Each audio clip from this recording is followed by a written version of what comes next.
How's it going, everyone? King Blacktooth here. So, welcome to this deck highlight, which I'm actually really excited about in this one. I really feel like this could be a deck which I want to play at the beginning of the game, upon closed beta at least. So, the previous deck highlight I did was Baby Boomers, and I made that because I could. It was a Swarm archetype, and I made it because, you know, the cards were there, the Arrakis, the Nekus, the Monster Nest. I saw them, thought, okay, that looks like an interesting archetype. I put those particular cards in and then built the deck around it just to see how it would fare. Turns out it didn't fare particularly well. It had a lot of weaknesses from a lot of variety of sources which you couldn't really cover. So you had Lacerate, Stemmelfor's Tremors, Manticore's Venom, Scorches, Epidemics, any -2 effects, you know, weathers after you've buffed things. So there were a lot of weaknesses and you couldn't really cover all your bases, and yeah, so it just fall apart too easily. So that one was not a particularly great deck. But the reason I'm excited about this particular deck that I'm about to show you is because it seems to cover the weaknesses of Baby Boomers while also still being a Swarm archetype, and it gets me really excited to be able to possibly play this as soon as the closed beta comes out. So I didn't make this one, so let's give credit to the person who did. So at the beginning, as always, we've got a quick reference guide. So if you just want to build the deck and don't listen to me, then the cards are on the left and some extra statistics to help you understand what the deck's about. But don't forget, you can switch some cards around, mostly silvers and golds, and, you know, possibly switch some around and see and make it your own if you feel like some of these don't work to how you want your playstyle. So the deck is a monsters deck, and it's called Foglet Combo. So he loses a point from me for that, because you can't build a deck and not put a pun in the title. It's unheard of. Okay, Foglet Combo, that's so simple and efficient, tells us what's in the deck. That you can't have that. You need a pun, please. Try and think of one before the end of the video if you can. So it was created by, forgive me if I get it wrong, Simulian117, and I'm really excited about it, like I mentioned. So he's chosen the leader card Gales because this is a Swarm archetype deck, and he works really well for that, to give 6 strength to everyone on a particular row. And it's got 25 cards in the deck, so very much a minimum deck size, which is going to be at least consistent. Now, we look at the card advantage, which is how many more cards I'm going to have compared to other decks. It's only got 1, so it's relatively going to be quite far behind other decks. You know, it's always going to lose the card advantage unless you come across a deck with none. But, or Square Tower choose to -1 off themselves. But for the most part, this deck is going to be quite far behind in card advantage. So you're not going to get the opportunity to play the last card on the last round because you'll have generally fell behind at that point. Draw potential is 5, which is okay. I mean, most of it comes from the Foglets, which this deck uses. They'll come out for free, so you've got to be careful not to get those in your hand because they are going to be completely bad cards. But it's only 3 out of 25, so it's not too bad. But the potential to draw extra cards from your hand is pretty low. I mean, you've basically, apart from the Foglets, you've only got the opportunity to draw 2 cards out. So really, you're only going to get about 15 cards other than the Foglets that you get to play. And some of them are quite important, so you're going to want to try and get specific ones. And sometimes it feels like that might not be the case, but we'll see. So the general gist of this deck is to bring out your Foglets, duplicate them like crazy, and then buff them. And the reason why I really like this is because Foglets are what we used to call weatherbound, which means when a fog is played, they'll come out for free from anywhere. And when a fog is removed, they'll go to the graveyard. And when another fog is played, they'll come out of the graveyard again. So you can keep pulling these guys out, you know, and they'll keep coming out. So it doesn't matter how they remove them, you can bring them back out again if you've got another fog. So generally, that's not too good with the Foglets. You know, they're pretty low strength, so it's not really an issue. However, the whole deck, really, you get these out, then you duplicate them like crazy with the Neca Warriors as much as you can. So you've got, you know, 11 Foglets or whatever, and then you start buffing them like crazy, and it's really hard for the opponent to get rid of them. If they Epidemic them or Scorch them, just place another fog down, they'll come back out. Now, they will lose any buff you've placed on, so try and keep that on towards the end, but don't forget, you haven't got the massive card advantage, so you're going to have to wear them down with attrition in terms of the fog. You can wait till the opponent has passed, and then, you know, then buff them, which would probably be the best choice if possible, but we'll see how many cards. You haven't got a great card draw, so you can't stall many turns as well. So, but that's the general gist of this particular deck. Place down Foglets, duplicate them, buff them. Job done. How's it going, guys? So this is his deck that I'm really super excited to go over, and he's got 25 cards in the deck, 9 of which are specials and 16 of which are unit cards. So let's start to begin with the primary reason this deck I feel excites me, and it's these Foglets here. Okay, so 1 strength that will be 2 strength when they get played. Whenever a fog appears on the battlefield, play this unit from your deck or graveyard and add 1 strength to it. If the fog is removed, destroy this unit. And then it's like a bouncing back and forth between the fog. Every time a fog is played, they'll come back out. So generally these are not too good. You'd never usually take these, in my opinion. But the whole archetype revolves around these guys here and how many of these you can duplicate. And that's where the Neca Warriors come in. Okay, so these are 4 strength bronze melee cards. Choose bronze unit on your side of the battlefield, create 2 copies of it and add them to your deck. So you've got 3 of these, then if you use 1 Neca Warrior, that's 5, then 7, then 9, and if you manage to get a 4th one, which there are possibilities, you'll get 11 Foglets on your side of the board. And the really good thing about them adding it to your deck is that it doesn't matter. Next time a fog is played, they will get pulled from the deck, because that's what Foglets do. So you don't even need any form of, you know, muster ability or way to pull them out of the deck, because they'll come out of the deck for free anytime you've got a fog. And as you can see, let's move on to the fog. We've got quite a few, we've got as many fogs as we can. Okay, so we've got 3 fogs there. We've got a white frost, which creates frost and fog. We've also got an aeromancy, which allows us to choose. So one question I've got right now is, why has he chosen white frost specifically and not other ones like Skellige Storm, I think is the one that does fog and rain, is it? So why has he chose that and not the other one? And he's going to be debuffing his Neca Warriors, where, you know, he could be possibly debuffing this guy and this guy. But I guess the whole thing about that is that you would play that on a later turn, wouldn't you? So you play all your Neca Warriors in the very first round, and then maybe later round you'd play White Frost. In the first round you'd stick to just normal Impenetrable Fog or Aeromancy or whatever. And I guess that's the reason why he chose Aeromancy. Aeromancy was probably the first choice, come to think of it, because then you just get another fog, which is always going to be true unless you get a bit of opportunity if there's a rain that's going to be so good for you because the opponent is fully siege. But then I guess, yeah, you had to choose one, and out of the 2, you've got 12 on the front row, and you've got 6 plus 3 on the siege row. Now, Sarah used to be immune to rain. It doesn't actually state it, but I think a lot of people are thinking she is still immune to rain, otherwise it's a bit weird. But, so yeah, I guess that's fine. Aeromancy is probably the first choice. That comes next. So next we've got the Ancient Foglets, which are 4 strength bronze cards, which go on the range row. Whenever affected by fog, add 2 strength to this unit at the start of your turn.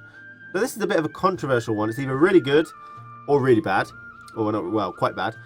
And it comes from its ability. Whenever affected by fog, add 2 strength to this unit at the start of your turn. So the question is, does it stack? A lot of people think it does. So by that I mean, if a fog is played and you play one of these, at the start of your turn it will go to 6. And then at the start of your next turn it will go to 8. And then at the start of your next turn it will go to 10, and then 12, and then 14, etc. Now that is obviously mega powerful, considering bronze cards value is usually 7 or 8 for the most part, apart from Skellige gets some better ones. I think a lot of people are thinking it does stack, in which case these guys are really good. But again, they don't muster anymore, so you're going to be playing these guys down singularly. So let's hope that it does stack, and Clear Skies doesn't remove it, because it doesn't state it does. It just says that it won't get an extra +2 on the start of your next turn. So really, really good actually, you know. Our next card is the Operator, which is the dangerous card in general, and for the purposes of this deck, it is an immensely dangerous card. Okay, just because of the role it serves. Choose a non-gold card in your hand, create a copy of it in your hand and your opponent's hand. So there's a couple of good choices here, and there's a couple of really dangerous choices, and you want to try and, obviously necessity might breed the dangerousness, to be honest, but the first primary reason you might want to use the Operator on is the Neca Warrior. Okay, so you create another Neca Warrior for you, which means you can get more Foglets into your deck, which means you can get more Foglets onto the board, and your buffs just become exponentially better. So that's one reason, but you are giving the Neca Warrior to an opponent. And the Neca Warriors are really powerful. It's only bronze, but it's so powerful.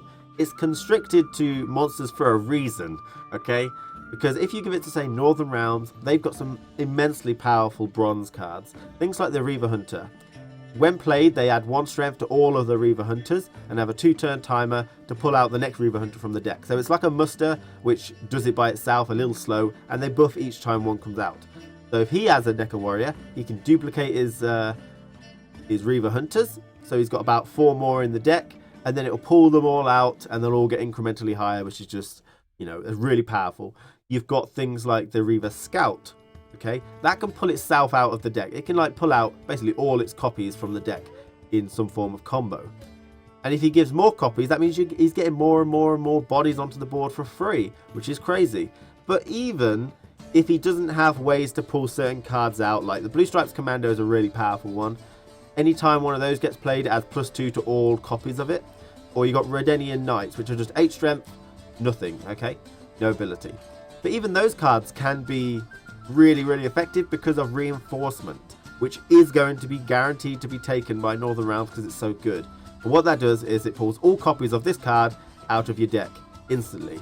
Normally that'd only pull 2, but if he's Neca Warriored something, then it's going to pull all 4 out, and it's just going to be careful. So it's just going to be crazy, I mean. So be careful about giving Neca Warriors to certain opponents, Northern Realms in particular. Now another target for the operator would be any form of weather. It can do non-gold, so giving your opponent a fog is fine, absolutely fine. Giving your opponent a white frost is absolutely fine. Not ideal because maybe you might have something on the melee at some point, but yeah. Aeromancy, probably not one that you want to give him in case he plays the rain against you or something. But yeah, duplicating a fog is absolutely fine. The next we've got Zoltan Animal Tamer, and this was a card which I chose in my Baby Boomers Swarm deck as well, just because he's definitely very good. 7 strength is nice. He's on the range, but he is a golden, so unless they take it off, he's not going to be affected. And, you know, Field Marshal Dudo will add +2 strength to all your non-golds on a row, and hopefully you've got about 9 to 11 Foglets, so it works really well for that particular thing. You do have the potential to -2 from the enemy if you get a really, really good situation, but most of the time it's just going to be +2 on the ranged row. And it does spawn Field Marshal Dudo, which could be buffed as well. You will be in fog, but I'm pretty sure you can get put into fog, get reduced to 1, and then continue buffing if the fog doesn't get reapplied in any way. It still keeps the buff. Okay.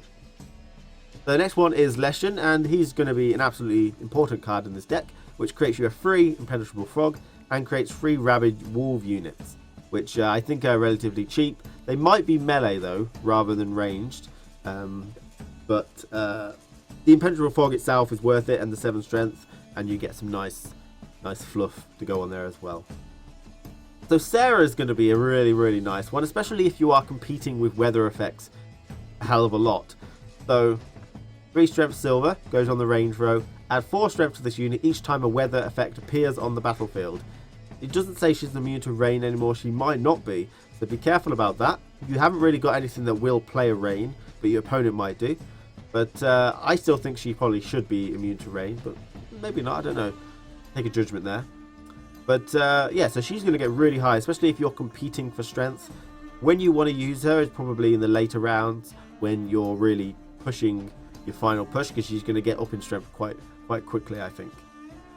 So we've got a very interesting card here, Johnny. 6 strength silver, goes on the siege row, and he's got a lot of potential. I'm excited about using this card and trying him out, see what kind of stuff I can get. Choose a card from your hand and return it to your deck. Create a copy of a card of the same bronze, silver, gold status from either deck and place it in your hand. Now, it doesn't sound like you get to choose, you know, what card to copy, but it's going to be one from your opponent's deck or your deck. But the potential really comes from choose a card from your hand and return it to your deck. Now, normally returning it to your deck means you can't get it out, and you know, you don't get anything from it apart from basically a redraw. So the first target would be the Foglet. If you actually had a bad hand, so you accidentally held on to a Foglet in your opening hand, you couldn't really avoid it, or you got a bad one on your third redraw, for example, then you don't really want to play this because it's just a weighted card.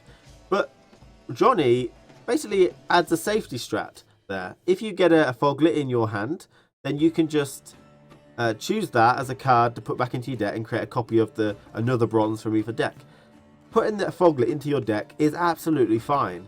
because, you know, they're going to get pulled out anyway when the next fog comes out. So that's really, really good, actually. You will get a bronze from either deck. I'm not quite sure what bronze you could go for. Obviously, you really want a Neca Warrior because it creates a copy. So it's an extra Neca Warrior for you.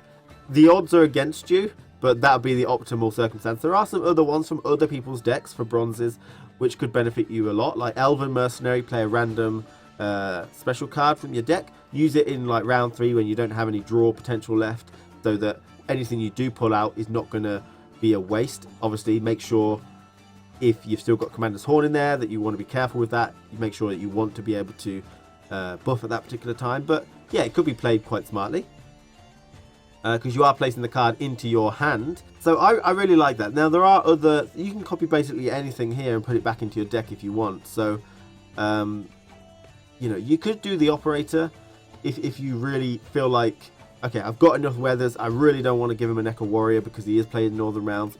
You could put the Operator in your deck and get another silver from somewhere else, which you've got potential of getting quite a bit. You've got another Frost there, which you obviously don't want. You could get another Commander's Horn, you know, so there's a reasonable amount of special cards which could be very useful to you. You could get Scorch from the opponent. If you got something like a Scorch from discarding the Operator using Johnny, then you know that the opponent has a Scorch somewhere, and that potential information is really useful. So Johnny is really good. I didn't think many people were using him, but this deck seems to use him really nicely as safety as well as extra information. You know, there's a couple of cards which maybe you don't want to use at certain points, and just replacing them is great. So a lot of potential. I really like that card in this particular deck. Finally, we've got Geralt Igni, 6 strength, agile. If the corresponding row on the opponent's side of the battlefield has 15 or more total strength, destroy the strongest non-gold units on that row, and potion cards played on this unit are 1.5 times more effective. But generally, that's just control, basically, isn't it? So it doesn't remove weather in any form, so that's just in there for control. That might be a card that you want to, you know, change around if you're not happy with the control. It is nice to have a little bit of control, so the opponent can't just go crazy with a massive combo. Now, Scorch, obviously, if he's staggered in strength, then it's not going to be that effective. But it's always nice to have a little bit like that. So I think he's still actually pretty decent in this deck. He is a generally awesome card anyway, really, really effective. So really useful. Now, be aware that you don't have much card advantage in this particular deck. So he's not going to be one that you can wait to the end of the game and play Geralt Igni to stop all their massive combos. You're probably going to run out of cards first. Okay, special cards. We've got Fog, obvious choice. We've got Thunderbolt Potion. Obviously, this is going to work well when you've got tons and tons of Foglets on the board. So pretty much standard. He's put 3 in, which is fine. But I think that's something I didn't do in my Baby Boomers, which was really just commit. Pick 3 of everything for everything you can. Really commit to a really core ideal. Because I had a spare Neca Warrior in there and a spare this, that, and that, and it wouldn't have helped the weaknesses it had. But he's put 3 in, and that's great because you want to push it as much. You need a nice balance of buffing and nice balance of Neca Warriors. Commander's Horn, amazingly going to be useful. You know, you can't really, again, you haven't got the card advantage probably to wait till the opponent was passed and then pop that as your last card. But you know, so you've got to be careful that all these Foglets aren't the same and all just get scorched by one big thing, because they look like they're going to be. However, if you play an Ancient Foglet next to it and then you start buffing the Foglets and the Ancient Foglets, then the Ancient Foglet is always going to be a little higher in strength because it gets affected by Fog, and the Commander's Horn, it's just going to double it, so it's always going to be ahead. So that might be a nice strat to save against Scorch. So we've got White Frost, which is a given. Again, you may want to change it for Skellige Storm if you start seeing the meta game going very much into siege orientated decks rather than melee orientated decks. But for now, it's just a card. You had to choose one, and he chose one, and it's not a big deal. It is very important if Sarah is not immune to rain. If Sarah is not immune to rain, then that is the card choice to have. It doesn't say she is, but I really think she is. She used to be. And, you know, this was still while she had this effect and the same strength and everything. So, I don't know. Could just be an omission from Gwent database that she's not immune.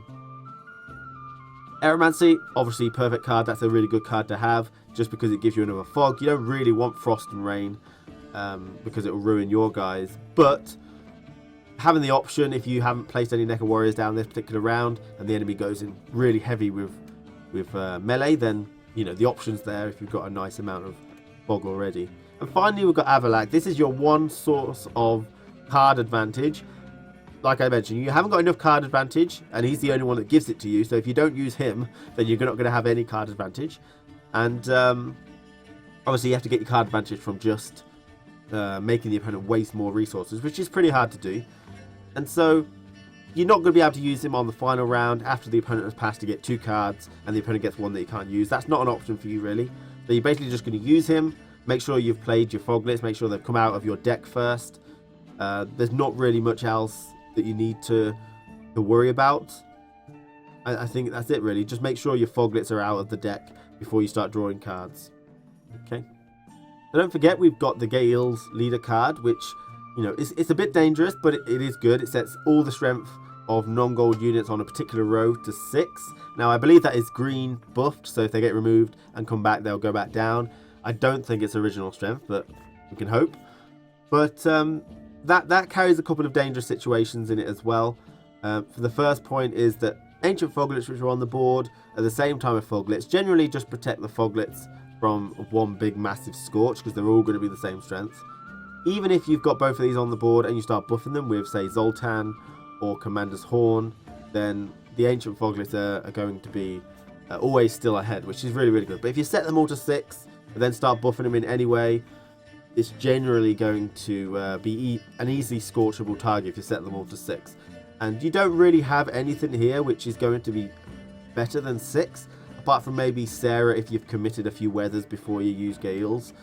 But be careful, because if you Commander's Horn all those 6, they'll all go to 12, and then they're all destroyable again. Although they might get an extra 2 if Fog is in place. So when everything goes to 12, they could go to 14, which is pretty decent. So be careful though with the Gales, because you could get a quick scorch or something like that. So I mean, I really like this deck. I'm looking at it. I am wondering what the particular weaknesses are. It's not completely evident. Weather's not really going to do a big deal because these guys are immune to it. Wounding's not going to be a big deal. Yeah, they could epidemic all the Foglets, but then next time a Fog is played, they come back out anyway. It seems like the main thing is if you buff them and then they get removed in some way, because then you've wasted your buff. You haven't got too many buffs. Foglets without buffs are not really worth anything. So yeah, you got to make sure that the buffs are going to stay if possible. So let's go on to the strengths and weaknesses now. So the strengths with this deck, I would say, is that it's a very concise deck. We've only got 25 cards, which is the minimum, and there's a lot of synergy here. Everything seems to work with everything else. The whole idea is here, and it seems really effective. Everything's gonna sort of work nicely, I feel. So the next positive is that, yeah, you can get a lot of cards onto the board. These Foglets, you can get a reasonable amount. But it's not only that you've got an effective swarm board. So the Baby Boomers deck, you could get more units, but this deck has repeated uses. So these Foglets don't care if they get removed. They really don't. They'll just come straight back the next round. You could use these Foglets repeatedly so much that it's just so good, That was one of the major weaknesses of the Baby Boomers deck. If you got rid of the Arachas and the Necas, the whole deck was done for. But this, the Foglets don't care. So, you got a nice swarm deck with infinite lives, so to speak, potential infinite lives. A positive is that because you're so focused on Fog, any particular opponent's deck that is focused on the range row that doesn't have immunity is just going to get obliterated. Because I don't think anyone's going to be able to beat your particular weather. You're going to be putting down so many Fogs, people are not going to be able to deal with it. They can't remove all your weathers, I don't think. So you've got an absolute dominance on the ranged row. You've got a slight ability to cripple the melee row as well, and a slight one on the siege too. So the weaknesses for this deck, I would say probably the card draw. I mean, the deck probably over relies on Neca Warriors to really get as many Foglets as you can. If you don't get many of those Neca Warriors, say you get one, then your Foglet combo is going to be relatively weak. You're going to have about 5, which is nice. You can buff them up to, you know, 6 strength and then to 10, which is you know, 50 strength there, which is nice. But they are vulnerable as well. So maybe an over reliance on the Neca warriors, I would say. You do have a fair few other cards though, so it's completely unfair to say it's completely reliant on them. But you don't have a massive draw potential to try and sieve through your cards to try and get these Neca warriors. So, you know, your card advantage is extremely low. You are going to be probably passing before most of your opponents unless you're able to make the opponent waste cards. Okay, so you're at the mercy of whatever removal they have as being their final card. So you're most likely going to see you've passed before the game's over. Okay, which is quite a big weakness, I would say.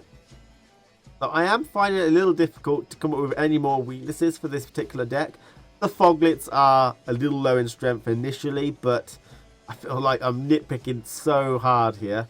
I guess one of the weakness would be if they're able to remove your Foglets after you've spent a couple of your buffing cards, like your Thunderbolts, your Commander's Horns. If they're able to remove them with something like a Scorch, you know, or they've got Avalak, double Scorch, that might be able to get to the Foglets even if you're protecting them in some way. Geralt Igni might be able to get to the Foglets, things like that. So, you know, if they manage to get to them after you've buffed them, then it's going to be very devastating for you, I feel, because you haven't got too many ways to buff. You know, you've got 3 Thunderbolts, a Commander's Horn, and your leader card, which is fair enough, but you are hoping for the Neca warriors, a lot of those. You are hoping for a lot of fogs, so it's going to be hard to manage your opening hand, in my opinion. I could see this deck just doing really good, so that's my list of weaknesses, which is not very long. Feel free to mention if you've got any more. You can see any more, but I think the biggest weaknesses are card advantage is quite low and your draw potential is quite low. But then again, the Foglets, which are the main reason this deck works and they're so interesting, don't ever want to be in your hands. So it kind of works well that you've got 10 cards, but the ones which are actually hopefully going to go up in strength the most are not actually ever going to be in your hand. So you've actually, whereas most people's combos are like play Reaver Scout and then Reaver Scout and Medic and then start doing stuff, and these are all cards that are coming from your hand. For this, you've actually legitimately got 10 cards that are just there to buff the Foglets. Okay, so it's like all these 10 cards are used to buff or to improve or to, you know, synergize and combo with the Foglets. None of the cards in your hand are actually the cards which are going to give you the strength like the Foglets. You're not placing those down. It's the 10 cards are Foglet buffers or comboers, which is nice. So that might be liberating. It means you don't have to have, you know, you're not looking for as many cards as maybe other decks do. So tips to beat this particular deck. The first thing I would say is try and get rid of Sarah relatively early after she's been played. If you can, do an Epidemic if they've already buffed other things, or, you know, Scorcher or Wounder basically. You want to get rid of her as quickly as possible. This deck has no way of medicing, so, you know, she's going to go really rampant if you don't get rid of her quick. Okay? Or possibly if you've got a Scorch and you know you've got a Scorch, you can wait until she gets really high, but I think a Scorch would be a lot more useful if you can try and target the Foglets after they've been buffed, if possible. Now, another weakness might be removing the Ancient Foglets early. I think that's a lot harder to do. Probably won't make as big a much of a dent, to be honest, but if they do stack, it's gonna get out of control pretty quick. And they're all going to be variable if they're placed down on different turns, which they are because they're not musters anymore, so they're going to be annoying to deal with later on. So killing them off early will 4 strength before they get a fog tick buff is nice. Now the Foglet's main way that it would work against these is essentially wait until they get buffed and then removing them, because then they waste their buffs. And he's only got basically 5 ways to buff people. Gales, take use of that. You know, if you see Gales as the opponent's leader card, keep a Scorch in hand ready for it. There's not much here at all, apart from maybe Sarah, but hopefully you can wound her destroyed, until then. But if he uses Gales, put down a Scorch immediately and he won't be able to do anything. Okay, there's nothing here which is greater than 6 strength, and he has no way of buffing things greater than... I mean, he could place Johnny and then Thunderbolt Johnny, so he's 10, so all of these 6s are safe. But the odds of that's a lot of people call that a misplay, I would say. It's wasting a Thunderbolt potion on Johnny. But, so yeah, if you see he's got Gales, really wait for it. Save that Scorch for as long as you possibly can, which is hard to do, I know. Okay. So generally that's how you beat this deck. Now, this deck card advantage is low, so if you can get a little bit higher, then you'll be able to perform final round, final turn plays like Milva or Avalak and things like that, which are really, really effective. And you'll be able to react a lot more in this particular matchup, I feel. So if he's buffed loads of them, providing you can deal with the buff, like, I don't know what you could do, remove weather, keep that until the last card, and the Foglets will get destroyed. So, you know, you've got the potential to win by playing the final card. I think it's very easy to beat this particular deck in card advantage. So finally, this deck doesn't have many offensive capabilities, so we've got Zoltan as a choice, and pretty much just Geralt Igni. But there are variances in the deck. Geralt Igni could get removed. For the Caretaker was a good choice. Or maybe they'll remove another card and put in a more offensive card, which could deal more wounding damage to you. But for the most part, hasn't really got any offensive capabilities. So if you've built a deck which is just all about buffing your own units, buffing your own side, then I think you could try and just out-strength this deck. I think that's a viable tactic if you've got a deck that's built for it. But I think the problem with building decks like that is that if you don't have many defensive capabilities and stuff, then you're probably not going to do well against other decks. But it would work well against this. If you just focus on your own side of the board and just buff up on the melee or the siege row, you could beat this deck in raw strength, because you probably will have card advantage as well. If you don't, be careful of Aeromancy. If you start buffing your melee row immensely, I'll just drop an Aeromancy and you're gone. So they're the particular ways which I feel this deck could be beaten. I like the idea. It's so wacky and weird. I'm excited to play this. This might be my first deck choice. Now, another positive for this deck that I didn't put in the positive section, but might be actually really positive, is that it might be generally quite a new player friendly deck. I mean, Neca Warriors might be free. You might get them at the beginning of the game. Foglets, Ancient Foglets, these all seem to be cards which you could possibly get at the beginning. Zoltan, Animal Tamer. It might just be that we've seen him for so long, he's been since the very initial game, that, you know, he seems like a card that you might get at the beginning of the game. Geralt Igni might be a card that you get at the beginning. All the Fogs, Thunderbolts, etc., Commander's Horns, Weathers. These are generally cards which I feel like you could get at the beginning of the game. So it might be new player friendly, but they don't have to build a massive deck. So that's just an extra little added bonus as well. But it really excites me. I might play this as my first deck unless someone else can take the throne. I do like Skellige a lot, so we'll see. We'll have to do some Skellige highlights. So thanks again to, if I pronounce it wrong, forgive me, Zimulian117. That was a really interesting deck.